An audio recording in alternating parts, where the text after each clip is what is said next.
Tahukah kamu bahwa tikus dapat menularkan berbagai penyakit berbahaya kepada manusia? Salah satu penyakit yang paling berbahaya adalah penyakit pes, yang juga dikenal sebagai sampar atau Black Death.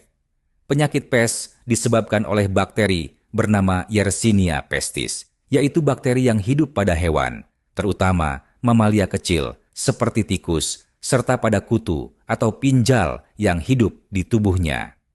Penyakit ini sangat berbahaya karena dapat menyebabkan infeksi serius pada manusia dan dapat menimbulkan kematian jika tidak segera diobati.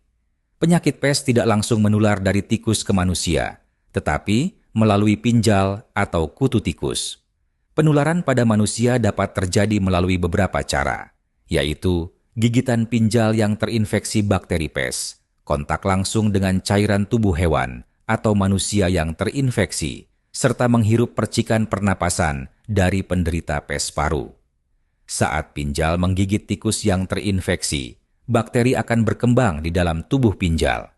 Kemudian, ketika pinjal menggigit manusia, bakteri dapat masuk melalui luka gigitan dan menyebabkan infeksi. Di Indonesia, tikus rumah dan tikus ladang merupakan hewan yang berperan penting sebagai reservoir, yaitu tempat berkembangnya bakteri sebelum menular ke manusia.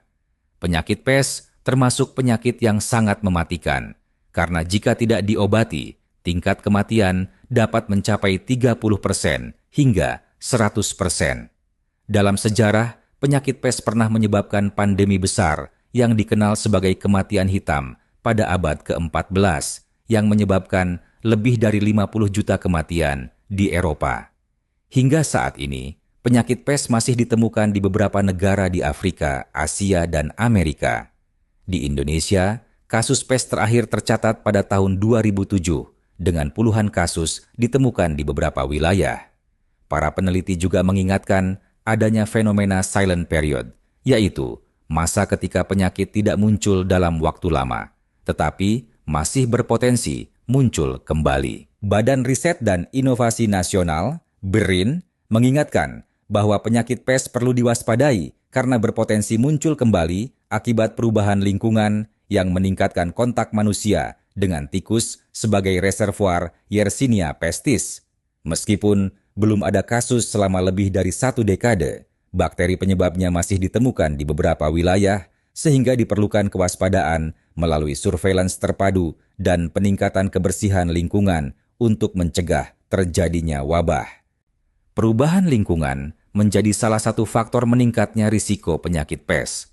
Kegiatan seperti penebangan hutan, alih fungsi lahan, dan pertumbuhan penduduk dapat mengganggu habitat tikus, sehingga tikus semakin mendekat ke permukiman manusia.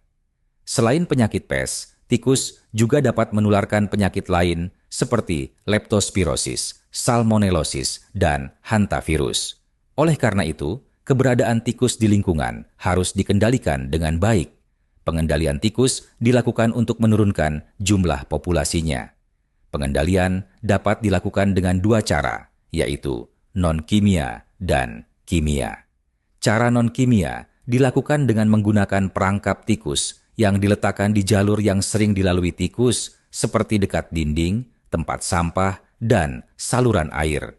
Sedangkan cara kimia dilakukan dengan menggunakan racun atau rodentisida, namun penggunaannya harus dilakukan dengan hati-hati karena dapat membahayakan manusia dan hewan lain. Pencegahan penyakit pes dapat dilakukan dengan menjaga kebersihan lingkungan dan mengurangi tempat hidup tikus. Beberapa langkah pencegahan yang dapat dilakukan antara lain membersihkan sisa makanan, menghilangkan tumpukan sampah, menyimpan makanan dalam wadah tertutup, menutup lubang pada dinding atau lantai, memasang kawat kasa pada ventilasi, serta menjaga kebersihan saluran air. Dengan menjaga lingkungan tetap bersih, populasi tikus dapat dikurangi, sehingga risiko penularan penyakit pes dapat dicegah. Oleh karena itu, mari bersama menjaga lingkungan tetap bersih dan bebas tikus demi melindungi kesehatan kita semua.